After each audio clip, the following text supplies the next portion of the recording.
Matapos ang paglikha ng mundo, nakaupo ang Diyos sa kanyang maayos na opisina na may aklat sa kanyang mga kamay. Sa harap niya ay may isang malaking mesa na sumasagisag sa lupa. May mga puno na tumutubo sa lupa, naglalakad ng mga elepante, at may mga primitibong tao na nakatira doon. Binalot ng Diyos ang kanyang mga paa sa mesa at nagbabasa ng kanyang aklat. Isang butler na serval na nagngangalang Jeffrey ang nagtanong kay God kung gusto niya ang aklat. Sumagot ang Diyos na bahagya lamang itong nakakaangkop sa kanyang panlasa. Gayunpaman, nasisiyahan si God na ang aklat ay naglalaman ng isang resipi para sa isang itim na butas.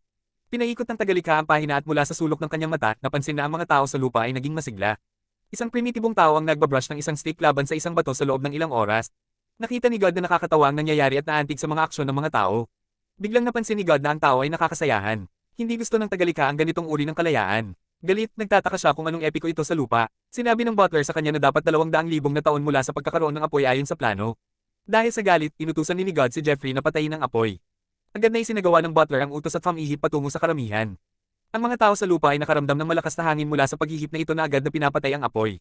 Sila ay nagalit at napaluhod sa at walang magawa. Nakalma ang Diyos, kinuha muli ang kanyang aklat at napansin niya na umuungol na ang mga tao at naiinis sa kanya.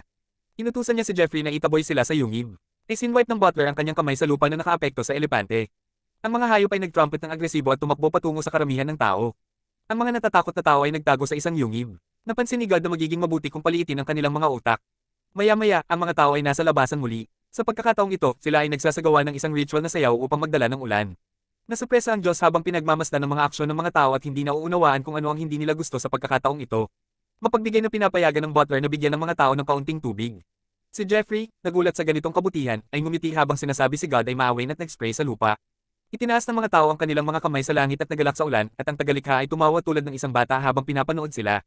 Humiling siya sa butler na mag-spray ng ilang beses pa upang pagtawanan ng nakakatawang pag-uugali ng mga tao. Matapos tumawa ng labis, umupo si God kasama ang aklat at walang pakialam na inutusan si Jeffrey na magpalabas ng salot. Nagulat ang butler sa biglaang pagbabago sa mood ng tagalikha at ang ngiti ay nawala sa kanyang mukha.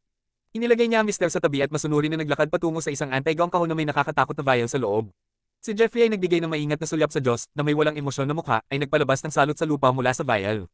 Agad na bumagsak ang mga tao, umuungol at nagkakaroon ng mga convulsion.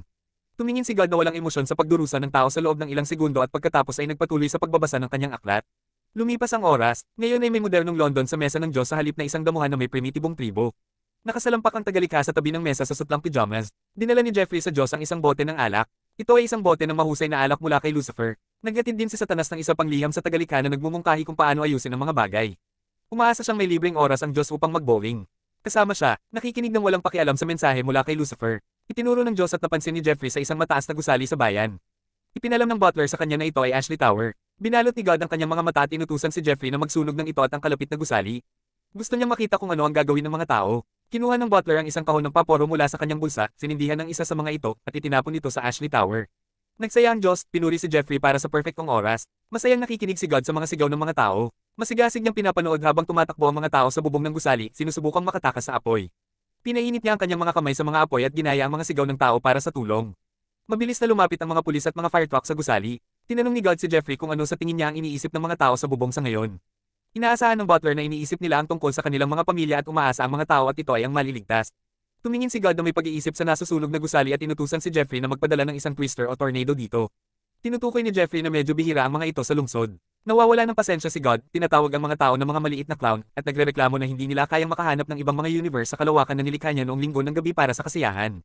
Sa kanyang galit, humingi si God ng isang buhawi. Nag-aalangan si Jeffrey na sumuwi sa kanya at sa isang bahagyang galaw ng kanyang kamay, ay nag-anyaya ng isang buhawi sa ibabaw ng nasusunog na gusali. Ang natural na sakuna ay sumisira sa lahat ng tao at sa bubong at nagkalat ng alikabok sa buong opisina ng Diyos. Umubo ang tagalikha at inutusan ng buhawi na huminto dahil mahirap ng huminga sa silid. Nang maalis ang mga alikabok, nasayahan ng Diyos at humiling kay Jeffrey na dalhin sa kanya ang ilang marmalade na toast.